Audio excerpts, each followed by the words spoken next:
স্বপন সমাদ্দার মানে উন্নয়ন। তিনি যে ওয়ার্ডের পুরপিতা হয়েছেন সেই সব ওয়ার্ডে উন্নয়নের জোয়ারে ভরিয়ে দিয়েছেন। 56 নম্বর ওয়ার্ড থেকে জিতে আসার পর থেকে এই ওয়ার্ডের যত অনুন্নয়ন ছিল সবই যেন মুছে দিতে চান এক লহমায়। বিগত 1.5 বছর ধরে তিনি 56 নম্বর ওয়ার্ডে যে উন্নয়ন করেছেন তা খতিয়ে দেখলেন মঙ্গলবার। এখানে তৈরি হয়েছে নতুন শৌচালয়, সেই সঙ্গে তৈরি হয়েছে নতুন ড্রেনেজ সিস্টেম, রাস্তা, জল, নতুন আলো লাগিয়ে এলাকার উন্নতি সাধন করেছেন তিনি। মঙ্গলবার এলাকার উন্নয়ন খতিয়ে দেখার পাশাপাশি সুদীপ বন্দ্যোপাধ্যায়ের সমর্থনে প্রচার সারলেন তিনি। যেখানেই তিনি গেলেন মানুষ তাকে ফুল ছিটিয়ে মালা পরিয়ে বরণ করে নিলেন। স্বপন সমাদ্দারের দাবি, মানুষ এই ওয়ার্ডে উন্নয়নের যে জোয়ার রেখেছে তাতে সুদীপ বন্দ্যোপাধ্যায়ের ভোটে জেতা শুধুমাত্র সময়ের অপেক্ষা। 56 নম্বর ওয়ার্ডে আমি যখন আসি মানুষের কাছে ভোট চাইতে, তখন এখানে এসে 10 নম্বর কুড়ি লেনে আমি নিজে অবাক হয়ে যাই যে কলকাতার মধ্যে একটা জায়গা আছে যেখানে এখনো খাতা পায়খানা ছিল। এখানে অনুন্নত জায়গা, জল ছিল না, রাস্তা ছিল না, ড্রেন ছিল না, আলো ছিল না, এরকম টাইপের। অথচ যেখানে কয়েকশো মানুষ সেখানে বসবাস করে।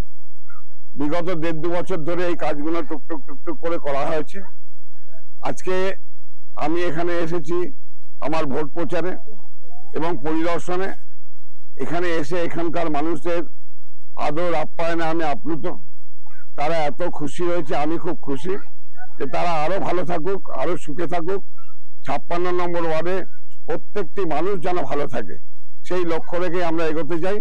আজকের এই কুলি লেনে এসে আমার খুব ভালো লাগছে যে কাজগুলো আমরা করেছি এবং যে কাজগুলো এখনো বাকি আছে সেই কাজগুলো আমরা আগামী দিনে সমাপ্ত করব। এখানে আপনার পুরো এলাকাটাই আলোয় আলোকিত করা হয়েছে। লাইটের সংখ্যা আমি বলি না, আমি বলি যেখানে প্রয়োজন সেখানে কাজ করো।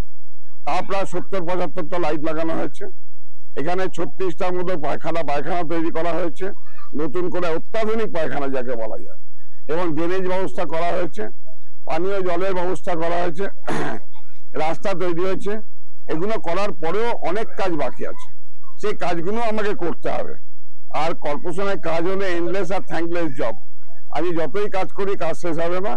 তবে এই অঞ্চলের বাসিন্দাদের আমি অনেক অভিনন্দন জানাই যে অনেক কষ্ট করে ওরা এতদিন ছিল। আজকে তারা একটু সুখের আলো পেয়েছে, আনন্দ পেয়েছে। তাই আনন্দ উচ্ছ্বাসে আমি যখন এসেছি এটা দেখতে এবং ভোট প্রচারে, তারা খুব আপ্লুত হয়েছে, তারা খুব খুশি হয়েছে। আমি ওদের খুশিতে আমিও খুশি বা আনন্দিত। Bureau report, channel 10। বিজেপিতে যোগ দিলেন অভিনেতা শেখর সুমন। মঙ্গলবার দিন দেশে 3য় দফার ভোটের দিনই দিল্লিতে বিজেপির মূল কার্যালয়ে গিয়ে পদ্মশিবিরে যোগ দেন অভিনেতা। শেখরের পাশাপাশি কংগ্রেসের জাতীয় মুখপাত্র রাধিকা খেরাও এদিন বিজেপিতে যোগ দিয়েছেন।